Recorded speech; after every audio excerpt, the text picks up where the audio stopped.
عزیزان گرامی، میں نے اپنے گزشتہ لیکچر میں تدوین متن کی روایت کے حوالے سے اپنی معروضات پیش کی تھیں، اور اس سلسلے میں ایک اہم مدون یا تدوین کار مولوی عبدالحق کی شخصیت اور ان کے کام کے حوالے سے گفتگو کا آغاز کیا تھا۔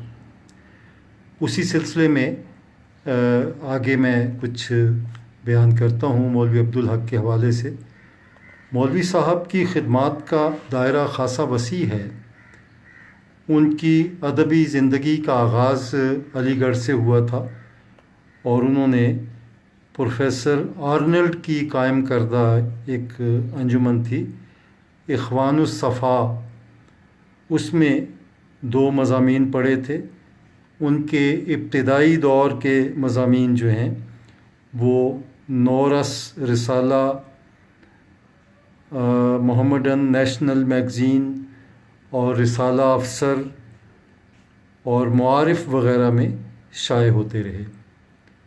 تو مولوی صاحب نے اردو میں ہمہ جہتی تحقیق کی بنا ڈالی اور محققین کی ایک پوری نسل کو ذہنی طور پر متاثر کیا۔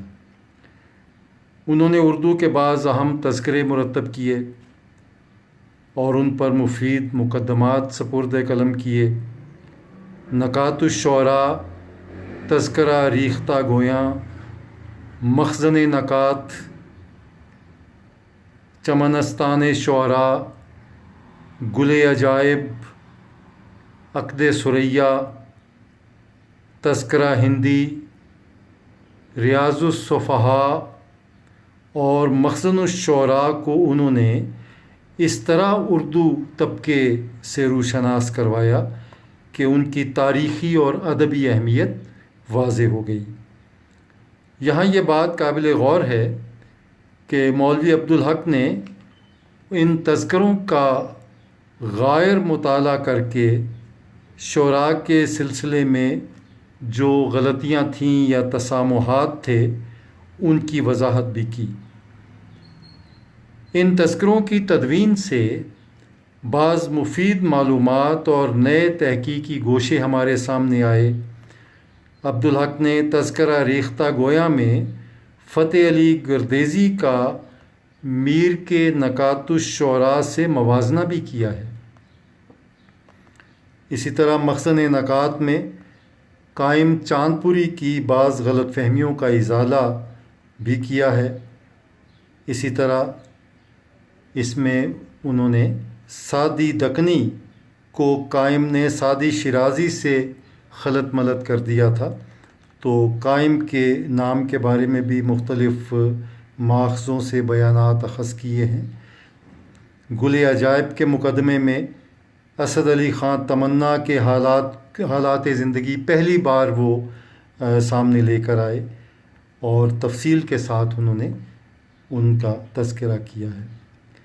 تو بہرحال یہ بہت بڑا کام ہے، اور ایک تسلسل کے ساتھ مولوی صاحب یہ کام جو ہے اسے انجام دیتے رہے۔ ان کا شمار ان محققین میں ہوتا ہے جنہوں نے دکنی ادب کے سرمایے میں اپنی تحقیق سے قابل قدر اضافے کیے اور دکنی ادب کی حقیقی قدر و قیمت کو پرکھنے کی مخلصانہ کوشش کی۔ عبدالحق دکن کے متعدد ادب پاروں کو جو عام قاری کی نظروں سے اوجھل تھے، انہیں اپنے عالمانہ مقدموں کے ساتھ وہ منظر عام پہ لے کے آئے اور تاریخ ادب اردو کی اولین کڑیوں کو جوڑنے اور زبان کی ادبی ارتقاء کے ابتدائی مراحل پر انہوں نے روشنی ڈالنے کی کوشش کی ہے۔ فضلی کی کربل کتھا کو انہوں نے اردو نثر کا پہلا نمونہ قرار دیا، اور اسی طرح عبدالحق نے وجہی کی سبرس کو مرتب کر کے اس کے مقدمے میں گراں قدر ادبی تخلیق کا اسلوبیاتی مطالعہ بھی شامل کر دیا۔ انہوں نے اس کے سبرس کے ماخذوں سے بھی مفصل بحث کی ہے، اور فتحی کے قصہ حسن دل اور دستور العشاق کی بھی نشاندہی کی ہے۔ تو یہ کام جو ہے ایک طویل سلسلہ ہے، کہاں تک اس کو بیان کیا جائے۔ چنانچہ اس حقیقت سے انکار نہیں کیا جا سکتا کہ مولوی عبدالحق نے پہلی بار اردو دنیا کو نثر کے ان قدیم نمونوں کی طرف متوجہ کیا جو اردو دان طبقے کی نگاہوں سے اوجھل تھے اور بالکل اس کا علم ہی نہیں تھا۔ انشاء کی کہانی رانی کیتکی اور کنور اودے بھان کی جو ہے کہانی رانی کیتلی اور کنور اودے بہان، ان کی جو ادب میں اس کے ذریعے ادب میں ایک اہم اضافہ بھی ان کے کریڈٹ پہ ہے۔ عبدالحق نے ایشیاٹک سوسائٹی کے قدیم کتب کے ذخیرے سے اس نسخے کو حاصل کیا تھا۔ انشاء کی یہ رانی کیتکی کی کہانی جو ہے، اسے عبدالحق کی محققانہ اور تدوین کی جو مساعی ہیں، ان کی بدولت دکنی ادب کی بہت سی قابل قدر کتابیں جو ہیں وہ شائع ہوئیں اور تاریخ ادب اردو کا ایک واضح خاکہ ہماری نگاہوں کے سامنے آیا۔ اور اس سلسلے میں سب سے اہم بات یہ ہے کہ اس سلسلے میں جو غلط فہمیاں ذہنوں میں تھیں وہ دور ہونے میں مدد ملی۔ اسی طرح وجی کی جو تخلیق ہے کتب مشتری، اسے بھی مولوی صاحب نے اپنے مقدمے کے ساتھ 1939 میں شائع کیا، اور اس سلسلے میں انہوں نے اسے گولکنڈہ کی پہلی مثنوی تسلیم کیا۔ یہاں پہ مولوی صاحب کو غلطی لگی، کیونکہ یہ کتب مشتری گولکنڈہ کی پہلی مثنوی نہیں بلکہ اس سے پہلے مثنوی کا وجود تھا اور بہت سی مثنویاں موجود تھیں۔ اسی طرح مثلاً مثنوی یوسف زلیخا جو ہے وہ کتب مشتری سے پہلے لکھی گئی تھی، لہٰذا مولوی صاحب نے جو یہ بات کہی کہ کتب مشتری جو ہے وہ اردو کی پہلی مثنوی، یہ بات درست نہیں۔ ظاہر ہے جب تدوین کا کام ہوتا ہے اس میں بہت سے تسامحات بھی رہ جاتے ہیں، غلطیاں بھی ہوتی ہیں، لیکن بات یہ ہے کہ کام کی نوعیت اور کام کی مقدار کو دیکھنا چاہیے کہ ایک شخص جو ہے وہ کس طرح سے بدل و جان ایک کام کے لیے اس نے اپنے آپ کو مصروف عمل رکھا ہوا ہے۔ مانا کہ تیری دید کے قابل نہیں ہوں میں، تو میرا شوق دیکھ، میرا انتظار دیکھ۔ جو اقبال نے بات کہی بالکل درست ہے، اصل میں پیچھے وہ جذبہ قابل قدر ہے جو کام کر رہا ہوتا ہے۔ تو اس حوالے سے مولوی صاحب کا نام جو ہے وہ ہمیشہ زندہ رہے گا۔ انہوں نے شمالی ہند کے شعراء میں انہوں نے نصرتی کی گلشن عشق جو ہے اسے بھی مرتب کیا، اور یہ پاکستان سے 1982 میں یہ مثنوی شائع ہوئی۔ اسی طرح شمالی ہند کے شعراء میں انہوں نے عصر کی مثنوی خواب و خیال بھی مرتب کی، 1926 میں اورنگ آباد سے یہ شائع ہوئی۔ اسی طرح اس مثنوی میں جو سب سے اہم بات ہے وہ یہ کہ انہوں نے اختلافات نسخ کی نشاندہی کی ہے، لیکن بنیادی نسخے کے بارے میں انہوں نے کچھ بتایا نہیں۔ اسی طرح مثنوی خواب و خیال کی تاریخ تصنیف بھی انہوں نے متعین کرنے کی کوشش کی ہے۔ گیان چند جین نے اردو مثنوی شمال ہند میں اس کا سن تصنیف 1195 بیان کیا ہے، اور ہجری یعنی 1195 عیسوی، اور 1195 سے 1199 کا جو درمیانی زمانہ ہے وہ انہوں نے متعین کرنے کی کوشش کی ہے۔ تو بہرحال مولوی عبدالحق نے دیوان عصر کو بھی مرتب کیا۔ اس سے پہلے تقی الدین احمد نے دیوان عصر مدون کیا تھا۔ عبدالحق کا مقدمہ ان کے مقدمے سے بہتر ہے اور بہت محنت اس میں صرف کی گئی ہے۔ اسی طرح مولوی عبدالحق صاحب نے ایک اور قدیم شاعر بہت نامور عبدالحی طابہ کا دیوان بھی اپنے مقدمے کے ساتھ شائع کیا، اور یہ دیوان 1935 میں انجمن ترقی اردو اورنگ آباد سے طبع ہوا تھا۔ طابہ جو ہیں وہ محمد شاہی دور کے تخلیق کار تھے۔ مظہر جانے جانا کا نام اگر آپ نے سنا ہوا ہے تو انہی کے عہد سے ان کا تعلق تھا، اور میر بھی اسی عہد میں موجود تھے، میر تقی میر، اور بلکہ میر جیسے بلند معیار نقد کے حامل شاعر نے ان کے کلام کا بہت اچھے لفظوں میں ذکر کیا نکات الشعراء میں۔ تو اسی طرح عبدالحق نے اردو کی نشو و نما میں صوفیاء کرام کے کردار یا ان کے کام پر بھی بہت توجہ کی اور اسے کتاب کی صورت میں پیش کیا، اور اس میں یہ بتایا انہوں نے کہ اہل اللہ جو ہیں اور صوفیاء کرام جو ہیں انہوں نے اپنے ابتدائی دور میں اردو کی نشو و نما اور ترویج میں بہت اہم کردار ادا کیا تھا۔ اسی طرح انہوں نے مختلف صوفیاء کے کلام کے نمونے بھی اس کتاب میں درج کیے ہیں۔ جب اس کتاب کا پاکستانی ایڈیشن 1953 میں شائع ہوا تو عبدالحق نے اس میں شیخ لطیف الدین دریا نوش اور شیخ احمد کھٹو، شیخ علی متقی، شیخ رزق اللہ کے ناموں کا بھی اس میں اضافہ کیا، اور دکن کی مختلف ادبی شخصیتوں پر جو مضامین قلم بند کیے تھے انہیں اپنی کتاب قدیم اردو میں یکجا کر کے شائع کیا۔ اس کتاب میں محمد کلی پر لکھا ہوا عبدالحق کا مضمون اس لیے بھی اہمیت رکھتا ہے کہ انہوں نے اس دیوان سے بھی استفادہ کیا تھا جو دوسرے محققین کی نظر سے نہیں گزرا تھا۔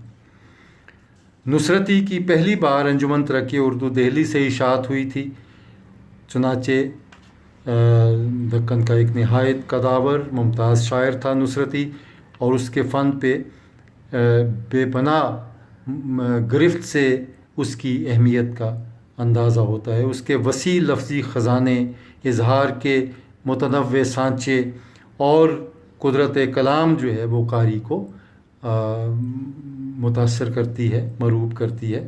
عبدالحق نے اپنی کتاب میں نہ صرف اس شاعر کے حالات زندگی پر روشنی ڈالی بلکہ گلشن عشق، علی نامہ اور تاریخ اسکندری پر بھی مبصرانہ نظر ڈالی ہے۔ اسی طرح مرحوم دہلی کالج کا جو رسالہ اردو میں قسطوار شائع ہوئی، رسالہ اردو میں مرحوم دہلی کالج کے نام سے، اور پھر اسے کتابی شکل میں ہدیہ ناظرین کیا گیا۔ اس میں دہلی کالج کے قیام، اس کی ترقی اور 1877 میں اورینٹل کالج لاہور میں اس کے انضمام اور دوسرے مسائل سے بحث کی گئی ہے۔ عزیزان گرامی، مولوی عبدالحق کے بارے میں آپ مزید معلومات جو ہیں وہ اکٹھے کر سکتے ہیں۔ معراج نیر زیدی صاحب کی مولوی عبدالحق پہ ایک کتاب ہے، اگر اس سے آپ استفادہ کر لیں تو مولوی صاحب پہ ایک اچھا مضمون جو ہے وہ آپ تیار کر سکتے ہیں۔ اس کے بعد ایک اور اہم نقاد ہمارے سامنے ہیں، ان کا نام ہے رشید حسن خان۔ رشید حسن خان 1930 میں ان کی ولادت ہوئی ہے، اور ان کا مقام تحقیق میں اور تدوین میں بہت بڑا ہے، اور انہوں نے حقیقت یہ ہے کہ تدوین کے جیسے معیاری نمونے رشید حسن خان نے پیش کیے ہیں اردو میں کسی اور کے ہاں نہیں ملتے۔ تو یہ ان کی بنیادی اہمیت ہے۔ بحیثیت تنقید نگار کے بھی وہ جانے جاتے ہیں، تحقیق میں بھی ان کا بہت نام ہے، تو لیکن بڑے سخت گیر نقاد ہیں اور بہت مضبوط گرفت کرتے ہیں، اور کسی کم درجے کے کام پہ یہ راضی نہیں ہوتے۔ تو بہرحال انہوں نے بہت محنت سے اور توجہ سے اپنی پوری زندگی کو اسی کام کے لیے وقف کر دیا تھا۔ ان کا ایک اہم اور معیاری کام جو ہے وہ اردو املا کے حوالے سے ہے۔ اردو املا کی معیار بندی میں یہ زندگی بھر مصروف رہے رشید حسن خان۔ پوری توجہ اور انہماک کے ساتھ انہوں نے یہ کام جو ہے وہ سر انجام دیا۔ اردو املا کے مسائل پر ان سے پہلے ڈاکٹر عبدالستار صدیقی، نیاز فتح پوری، مولوی عبدالحق، مولانا احسن مارہروی وغیرہ نے کام کیا تھا، اور ان کے زمانے میں پروفیسر گوپی چند نارنگ اور ڈاکٹر ابو محمد سحر نے لکھا۔ لیکن رشید حسن خان صاحب کا امتیاز یہ ہے کہ انہوں نے اس مسئلے پر بالکل غیر جذباتی اور معروضی انداز میں ایک تسلسل کے ساتھ لکھا، اور ایسے حقائق جو ہیں وہ پیش کیے کہ جن کی حقیقت سے انکار نہیں کیا جا سکتا۔ ان کے جو ابتدائی مضامین ہیں اس میں اس مضمون کو بہت شہرت حاصل ہوئی جو فیض کی شاعری پر تھا۔ اس میں فیض کی شاعری پر انہوں نے بہت سے اعتراضات اٹھائے ہیں اور دکھایا ہے اس میں کہ بیشتر ان کے معاملات جو ہیں وہ شعری روایت سے تطبیق نہیں رکھتے۔ تو بہرحال اس سلسلے میں لوگوں نے جوابات بھی دیے، اور محمد آفتاب اشرف صاحب ایک نام ہے ہندوستان کا ہی، انہوں نے اس کا جواب بھی دیا تھا، اور یہ اس میں بتایا تھا کہ بیشتر جو اعتراضات رشید حسن خان نے فیض صاحب پہ کیے ہیں وہ غلط ہیں، اور اس میں انہوں نے باقاعدہ حوالہ جات کے ساتھ اپنی بات جو ہے اسے ثابت کرنے کی کوشش کی ہے۔ رشید حسن خان کا ایک اور اہم مضمون وہ تھا جو علی گڑھ تاریخ ادب پر لکھا گیا تھا۔ اس مضمون کے بارے میں انتظار صاحب کا ایک میں حوالہ آپ کی خدمت میں پیش کرنا چاہتا ہوں۔ انتظار حسین لکھتے ہیں کہ علی گڑھ یونیورسٹی کے زیر اہتمام پروفیسر علی احمد سرور کی نگرانی میں اردو ادب کی تاریخ مرتب کرنے کا منصوبہ بنا۔ جب پہلی جلد شائع ہوئی تو رشید حسن خان نے اس پر تبصرہ کر ڈالا اور اپنے زور تحقیق سے اس میں اتنی غلطیاں دریافت کیں کہ وہ پورا کام ہی اہل علم کی نظروں سے گر گیا، اور یونیورسٹی نے وہ جلد واپس لے لی اور پھر وہ منصوبہ ہی لپیٹ دیا گیا۔ اس کا مطلب یہ ہے کہ انہوں نے بہت گہرائی سے اور دقت نظری سے اس تاریخ کا مطالعہ کیا تھا اور اس پر قلم اٹھایا تھا، اور ان غلطیوں کو سامنے لے کے آئے جو ظاہر ہے ایک نامور جامعہ کے شایان شان نہیں تھی۔ چنانچہ جامعہ علی گڑھ جو ہے وہ اس منصوبے سے ہی دستبردار ہو گئی۔ رشید حسن خان صاحب نے ایک نمایاں کام جو کیا اور جس کی جتنی بھی تعریف کی جائے وہ کم ہے، وہ کام یہ کہ انہوں نے ایک تدوین کا کام جو ہے وہ انجام دیا، اور وہ تدوین کا کام جو ہے وہ باغ و بہار کے متن کی تدوین تھی۔ پہلے بھی کئی لوگوں نے اس متن کو ترتیب دینے کی کوشش کی، اور اس میں ظاہر ہے وہ غلطیاں بہت ساری آئیں، اور لیکن جو ان کا کام رشید صاحب کا ہے، اس سے بھی زیادہ ایک اہم کام جو ان کا ہے وہ فسانہ عجائب کی تدوین ہے۔ آپ نے اگر فسانہ عجائب کو دیکھا ہے تو آپ کو اندازہ ہوگا کہ اس کی زبان اتنی ادق اور مشکل ہے کہ ایک عام قاری کے لیے اس کا پڑھنا جو ہے وہ بہت مشکل ہے۔ چنانچہ اس حوالے سے رشید حسن خان نے اس کے متن کو اعراب کے ذریعے رموز اوقاف کے التزام سے اتنی خوبصورتی سے ترتیب دیا ہے کہ پڑھنے والا جو ہے وہ ان اعراب کی مدد سے روانی سے فسانہ عجائب کو پڑھتا چلا جاتا ہے۔ اس بارے میں نیر مسعود صاحب نے ایک بڑے تعریفی کلمات لکھے اور یہ میں پیش کرتا ہوں آپ کی خدمت میں۔ وہ لکھتے ہیں کہ یہ خبر خاصی دلچسپی کے ساتھ سنی گئی تھی کہ اب رشید حسن خان خود ایک کلاسیکی متن اور وہ بھی فسانہ عجائب سا خطرناک متن مرتب کر رہے ہیں۔ یہ تجسس پیدا ہونا فطری تھا کہ رشید حسن خان متن کی تحقیقی تدوین کے جس معیار کا دوسروں سے مطالبہ کرتے ہیں اسے خود کہاں تک قائم رکھ پاتے ہیں۔ اس ایڈیشن کی اشاعت کے بعد یہ بات بلا تأمل کہی جا سکتی ہے کہ انہوں نے اپنی تنقیدی اور احتسابی تحریروں میں تدوین متن کے جس مثالی نمونے کا تصور پیش کیا تھا عملاً اس سے بھی کچھ بہتر نمونہ پیش کر دیا ہے۔ چنانچہ بعض جو اہل فن تھے انہوں نے کہا کہ انہوں نے اتنی محنت کی اس متن پہ اور اس طرح اعراب لگائے، رموزی اوقاف لگائے کہ انہوں نے متن کو پانی کر دیا، یعنی اس میں اتنی روانی پیدا کر دی کہ ہر ایک کے لیے، ہر قاری کے لیے اس کا پڑھنا جو ہے وہ آسان ہو گیا۔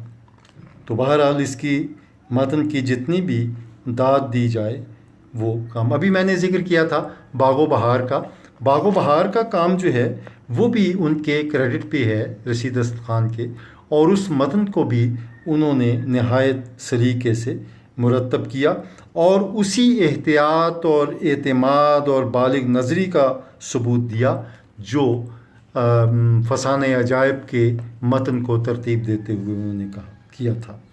اس متن کے بارے میں گیان چند جین لکھتے ہیں کہ اس میں انہوں نے زور دیا ہے کہ متن کو منشائے مصنف کے مطابق پیش کیا جائے۔ میر امن نے دلی کی بول چال کا روزمرہ لکھا ہے جس میں بار بار نامانوس روپ آ گئے ہیں۔ بیشتر کے مرتبین نے انہیں صحو کتابت سمجھ کر بدل دیا، لیکن رشید حسن خان نے میر امن کے ہاتھ کی لکھی ہوئی گنج خوبی دیکھی ہے۔ ہندی مینول کے مطبوعہ اوراق بقیہ حصے پر مشتمل مخطوطہ، گل کرسٹ کا نظام اوقاف، ان سب کی مدد سے وہ میر امن کے سویدائے دل میں اتر گئے ہیں۔ ہر لفظ اور ہر محاورے کو اس طرح لکھا ہے جو میر امن کا منشا رہا ہوگا۔ یہ بہت بڑا ٹریبیوٹ ہے اور اعتراف حقیقت ہے، اور یہ انکشاف بھی انہوں نے کیا کہ اس میں رشید حسن خان نے کہ گل کرسٹ نے میر امن سے 4 درویش کی تالیف کی فرمائش ان کے فورٹ ولیم کالج میں ملازم ہونے سے پہلے کر دی تھی، اور میر امن نے اصلاً اس کا کام بھی شروع کر دیا تھا۔ اس کتاب میں بھی ایک مبسوط مقدمہ ہے، پھر باغ و بہار کا متن، اور پھر 3 ضمیمیں، اور اس کے بعد فرہنگ بھی دی گئی ہے۔ گویا ان کی مرتب کی ہوئی یہ کتاب ہاتھ آ جائے تو میر امن کی باغ و بہار جو ہے وہ آسان ہو جاتی ہے، اور بقول شخص سے اس کا متن بھی پانی ہو جاتا ہے۔ اس کے علاوہ انہوں نے شعری متون بھی مرتب کیے۔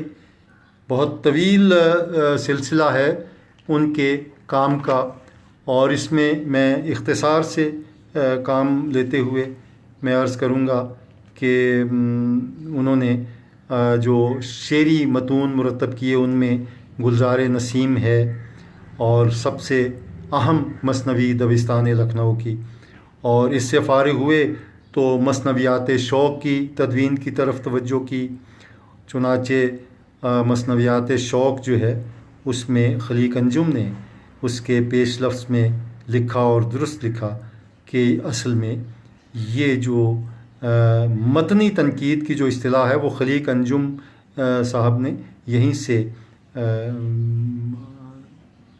اختراع کی، اور ان کے کارناموں کو بڑی تفصیل سے انہوں نے پیش کیا۔ بہرحال اس پہ کچھ معاصرانہ چشمک بھی آتی ہے۔ بعض لوگ کہتے ہیں کہ خلیق انجم جو ہیں انہوں نے رشید حسن خان کے کارناموں پر پردہ ڈالنے کی بھی کوشش کی ہے۔ بہرحال یہ اسکالرز آپ کا کام ہے کہ اس سلسلے میں تحقیق کریں کہ اصل حقائق جو ہیں وہ کیا تھے اور کیا صورتحال جو ہے وہ سامنے آئی۔ مثنویات شوق جو ہے اس پر رشید حسن خان نے 168 صفحات کا مقدمہ لکھا، طویل ترین مقدمہ ہے، جس میں شوق کے حالات زندگی، ان کی مثنویات کی تعداد اور زمانہ ہائے تصنیف، سن اشاعت اور مطبوعہ نسخے اور مثنویات شوق کے ماخذ اور زبان و بیان جیسے اہم مسائل سے بحث کی ہے۔ چنانچہ انہوں نے بتایا ہے تعداد سے بحث کرتے ہوئے کہ خنجر عشق جو ہے اور سوز عشق اور کہر عشق یہ بھی کچھ مطبع والوں نے شوق کی مثنویاں ان کو بتایا ہے، حالانکہ لذت عشق کا شمار بھی کئی ذمہ دار حضرات نے شوق کی مثنویوں میں کیا ہے۔ تو رشید حسن خان نے ثابت کیا کہ شوق کی صرف 3 مثنویاں ہیں۔ یہ اضافہ دائیں بائیں سے کر دیا گیا، اور 3 مثنویاں انہوں نے جو گنوائی ہیں وہ یہ، ایک ہے فریب عشق، اور دوسری ہے بہار عشق، اور تیسری ہے زہر عشق۔